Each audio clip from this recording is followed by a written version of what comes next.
All right, guys. Today we're gonna be putting together some of this PC.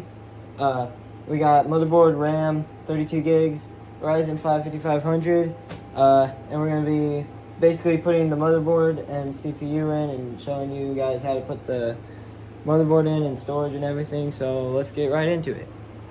All right, here's the CPU. I'm gonna be installing it today. So that's what it looks like. Seabass already showed you that. So there should be a little gold corner in the corner of the CPU. So what you want to do is lift this little bracket up, just a little retention arm, and then you see that little dot there. You gotta line this little corner up with that and just slide it in.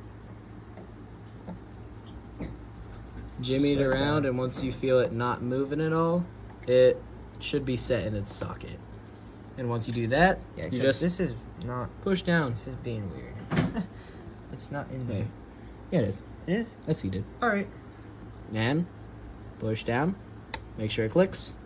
And yeah, now we're good. We're good. Line up your tooth on here with the little plastic piece in there.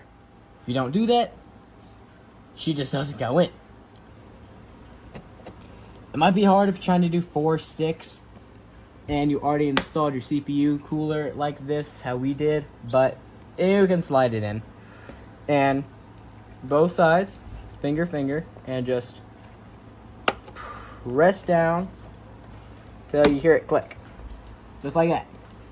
This should automatically latch up, and this doesn't do anything. But that, you can move it around, it's in there, it's secure.